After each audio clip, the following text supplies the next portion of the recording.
Boa noite, meus irmãos, que a graça e a paz do Eterno esteja em vossos corações, hoje, sempre e eternamente, meus amigos. Sejam muito bem-vindos aqui conosco no nosso bate-papo de Bíblia, aqui no meu canal, aqui no YouTube, e hoje eu quero falar com todos vocês aí sobre um tema muito bacana, um tema muito legal. Prometo para vocês que será bem breve, mas com conteúdo muito show. Aí, por que devemos estudar as histórias da Bíblia? Você sabia que a Bíblia, em todos os seus 66 livros, tanto no Velho Testamento como no Novo Testamento, 30% deles são doutrinas e 70% são histórias? Pense junto comigo, meus amigos e minhas amigas.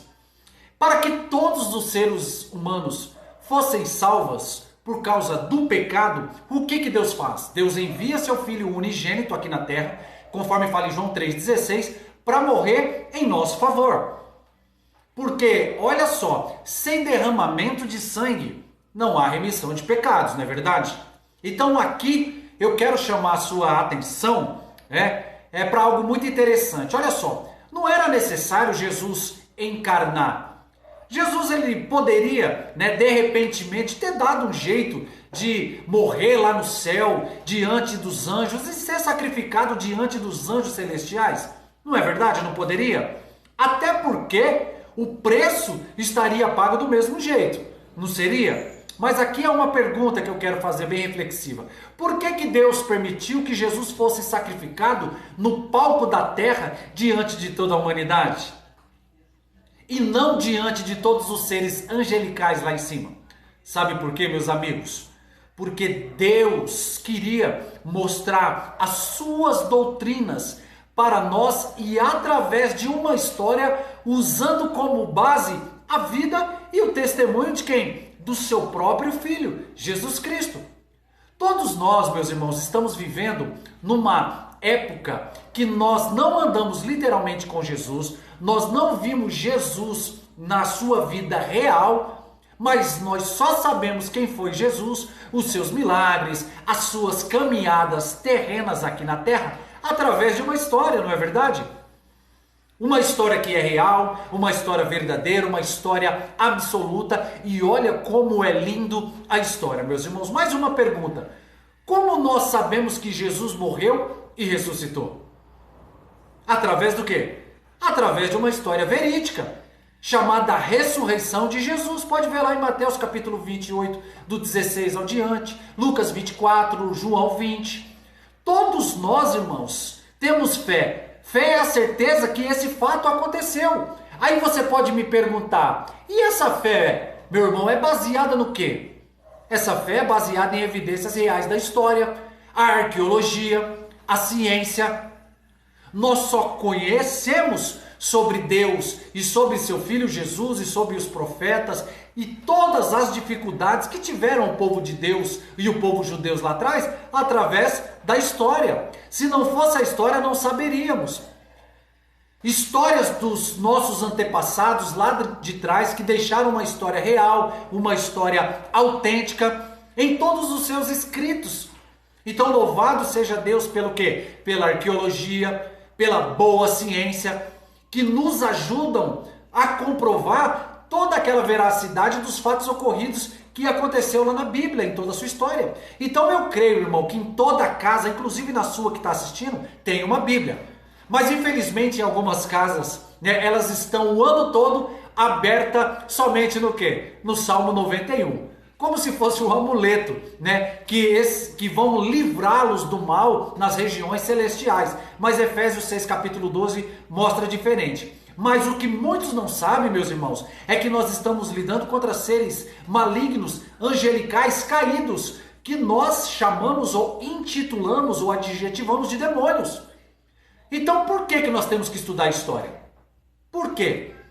Porque estudar a história, meus irmãos, é fundamental por várias questões. E eu pontuei algumas delas aqui, eu vou ser bem rápido, para minha e para sua reflexão. Beleza? Fica comigo aqui nesse rápido vídeo aqui e vamos mergulhar nesses pontos fundamentais aqui. Joia? Vamos lá. Primeiro ponto, compreensão do presente. Pois a história, meus irmãos, ela ajuda o quê? Ajuda a gente a entender como o mundo foi criado, as suas origens, a origem da humanidade. Muitos eventos que aconteceram nos dias de hoje têm raízes dos nossos passados, no passado lá atrás. Então, quando nós estudamos, começamos a compreender melhor o que? As nossas origens, a nossa cultura. Segundo ponto, aprendemos com experiências de pessoas e eu classifico aqui os nossos antepassados. Ao estudar a história, meus irmãos, ela nos permite fazer o quê? Aprender com erros e sucesso também dos nossos antepassados lá de trás. A gente pode entender melhor as consequências de certas ações, certas decisões de personagens que houve na Bíblia. Alguns a gente pode entender que obteram sucessos e outros grandes fracassos, tudo isso dentro da história. Conforme as suas decisões, eles afetaram famílias e uma sociedade inteira. Tá entendendo? E em alguns casos até nações. Terceiro ponto, desenvolvimento de pensamentos críticos. Olha que legal. Quando a gente começa a estudar história, irmãos, nós desenvolvemos algumas habilidades de quê? De pensamentos críticos, pensamentos analíticos e também interpretativos. E isso nos permite o quê? Questionar, com respeito, quais seriam as fontes, as evidências, até formar as nossas próprias opiniões e a gente poder fundamentá-las. Quarto ponto, identidade e cultura. A história, irmãos, ela molda a identidade e cultura de uma sociedade.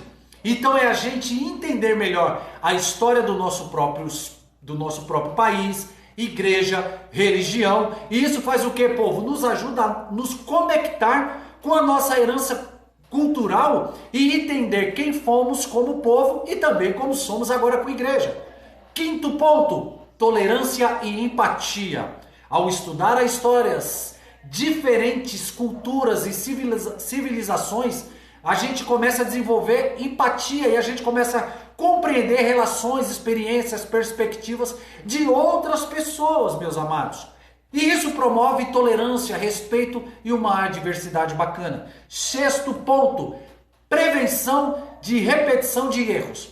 Ao estudar a história da Bíblia, ela nos ajuda a reconhecer os padrões, tendências que podem fazer o quê? Nos levar a conflitos ou problemas teológicos, problemas eclesiásticos de homens e mulheres que erraram, ao tomar decisões sem buscar direção de Deus e sem seguir o principal, que é os seus mandamentos. Sétimo e último ponto, desenvolvimento. A cidadania, ela ajuda ao próximo a andar nos mandamentos de Jesus.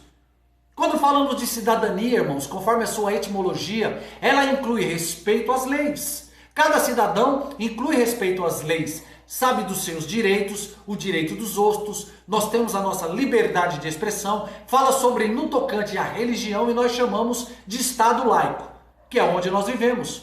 Mas como é bom estudar as Escrituras Sagradas, não é verdade? E eu te convido, meus amados, a dar uma olhadinha lá nos meus vídeos anteriores que eu tenho lá no YouTube. Bacana de ver, com muitos temas abrangentes, legais, interessantes. E eu tenho certeza que vocês irão gostar muito. E é que eu sempre falo, irmão, de história eclesiástica de um jeito bem descontraído, que já deu para você notar, de um jeito de fácil entendimento. Se você ainda não é inscrito lá no meu canal, lá no YouTube, dá uma força lá pra gente, dá uma força lá pra nós, Compartilha esse vídeo também que eu estou fazendo aqui para vocês, ok? Então eu quero aqui já de antemão agradecer todos que estiveram comigo aqui neste vídeo. Um grande abraço, que a paz do Senhor esteja sempre com vocês em suas vidas. Deus os abençoe e até a próxima e tamo junto. Ó meu bonequinho aqui, ó.